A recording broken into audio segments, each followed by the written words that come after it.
So the first thing that you're going to do for this particular project is you're going to pick out your portrait. Whatever that person is, it can be a self-portrait, which is a picture of yourself. You can also plan on doing a friend, a family member, or even someone famous. So I already have that portrait. I've already picked it out. I just did a self-portrait. Okay, I want to encourage you. Doing a self-portrait is actually a really important step as an artist. If you haven't done one, I want to encourage it highly.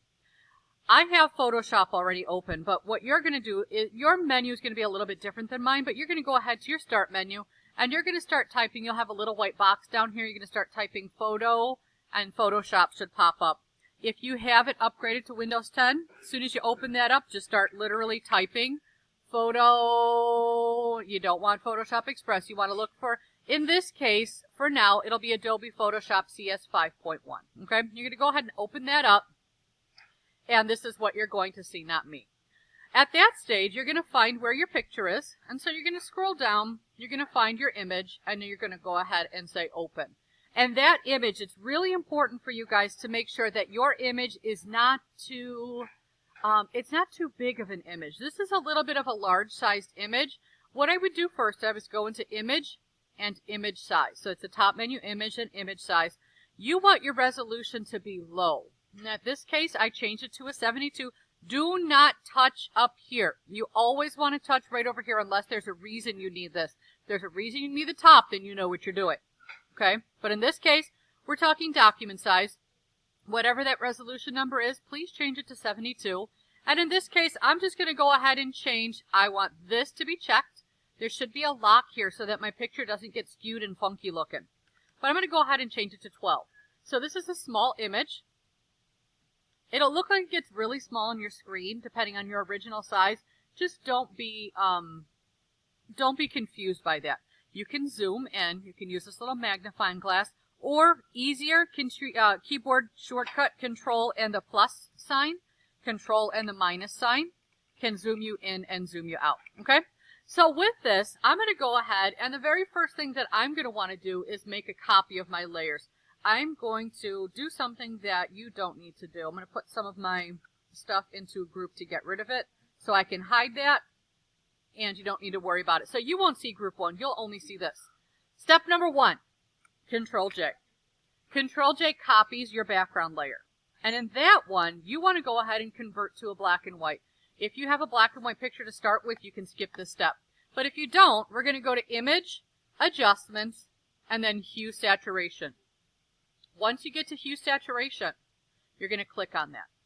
And this guy right here, you're going to drag all the way down. And that's your saturation. That's how much color is showing or not showing. In this case, we said, hello you, we want no color showing at all. So I'm going to go ahead and say OK. So I've converted that potentially color image to a black and white. So that's my first step. Some of you will skip because you already have black and white. After that, we're going to go ahead and start to filter.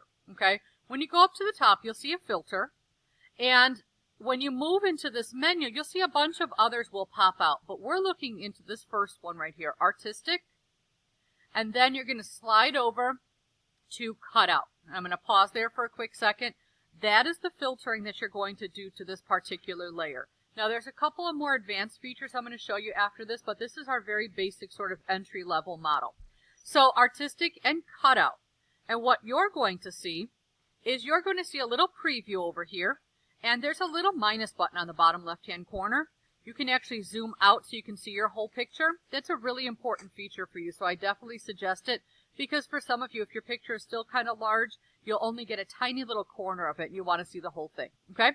So in this case, I have this new menu here. It says Cutout. Now there's number of levels, Edge Simplicity, and Edge Fidelity, okay? 2 of these are especially important right now. Levels is number 1 importance. The number of levels you put on here is how many different textures will appear in your final work. Once again, the levels that you put on here refer to how many different textures you must show in your final work. Okay? So, of course, if you put it all the way up here, it looks the most realistic. Though you have to then go ahead and cut 8 levels, 8 different textures. And notice that the little areas are sometimes really difficult to do like that. So I want to make sure that you realize putting it all the way up, yes, your picture looks nicer here, it looks more realistic, but in actuality, it's not going to be a good fit, okay? So if we pull it back down, let's just start at number of levels 2. This would be probably done really well, C or D work, okay? 2 levels, you're looking at very much average to below average at best, okay? If we move up to 3 levels, you can see the picture looks more realistic. You're moving into the B range right there with 3 levels. Notice I have some more detailing in my eyes and in my lips, a little bit of shadowing, etc. It gives a little bit more life to it. 4 levels will be probably the most. That's what I'll be looking for something in the A range, because that'll entitle you to the work that you needed for that particular portrait, okay? So this portrait, I've got 4 levels. Edge simplicity, please, if you look at this, I want to go ahead, right now it's at a 2. If I simplify the edges, this is a 0. But if I simplify them even more, you'll see that the piece becomes really abstract. I don't want you to be simplifying this portrait. I don't want the edges to be simplified. You just use it a little bit, like here, a 4 is actually pretty good. That's the 2 where I was. That's the 3, maybe I'll go right between, okay? And edge fidelity is how picky the edges are. Sometimes when you have it turned up or down all the way, you have a lot more or a lot less detail. So if I put this all the way down, I want you just to look at that edge. Just look at the edge here.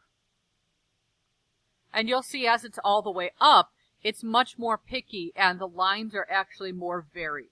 So again, that one is truly your choice. I will tell you, it's easier to cut with a lower fidelity. It's not as picky, okay? But it still looks like a quality portrait. It looks like that person, okay? So in that case, I want you guys to make sure, and notice we do lose a little bit of detail that way. I want you to make sure that you guys are balancing this portrait really well so that you have all kinds of opportunities. All right, so I'm not exactly sure where the video paused itself, so I'm just going to go here one more time. Again, you're going to go to, filter, artistic, and then cutout. I'm going to give a little bit less detail because I'm not sure what is on the video. I might have to re-record.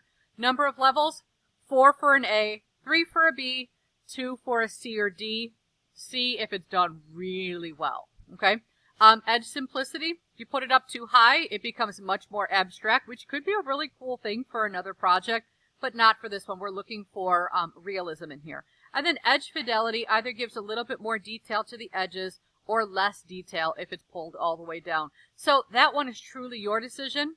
Edge simplicity, it should be realistic. I want to be able to see the person. And number of levels will give you a grade. Again, if you give me 4 levels and it looks crusty, don't expect an A. It's got to be 4 levels, well done. Those are the parameters that we're looking for, okay? So we've reviewed all those things. And at this stage, this one is pretty much done. And what I would do is I would file and print. It is really, really important that you do this right here. So please pay attention. You want to scale it to fit the media so that it doesn't miss out on important parts of the face, okay? The other thing you can do is actually uncheck this. You can actually say, I don't want any of that background, and actually this is a very good one right here. This would be me not wanting the background. I can exclude all that jazz here in the background that I don't need to put in. Close-up of the face. This one, I would then go ahead and obviously make sure you're on the correct printer. Mine is an HP 4600. Yours is named appropriately as per your computer. And in this case, I'm going to go ahead and say print. Now, please realize if you lose this piece of paper, it's going to be nearly impossible to print the exact same design over again. So really make sure that you put it in your bin with your stuff every day. Now this right here, image is larger than the paper's printable area. Some clipping will occur. That means because I sized it bigger, some stuff fell off the edge of the page. Computer's telling me, hey, that's not going to print out. Are you okay with that? And in this case, I'm going to say, yeah, I'm okay with that because I wanted that to happen. So this is going to get printed. I'm going to go ahead and get an appropriate size piece of cardboard cut for my particular portrait. Okay. Now, if you want to include the whole thing, file print.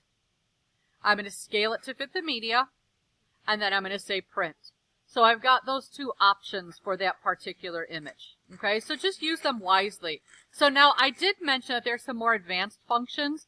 Those of you that are fine with how your portrait looks right now, you're good to go. But those of you that are looking at like, you know, the portrait seems kind of flat, I'm not really happy with it, I want you to Control J your background. I'm going to hide this guy. I'm going to put him inside my group, okay? On this one, I want you to fiddle with your image adjustments and your levels. Your levels are your lights, your mediums, and your darks. How are they balanced in this photograph?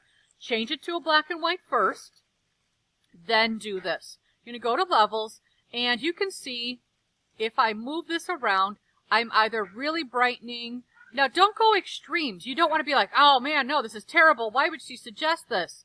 No, you don't want to do that because you're really messing with the actual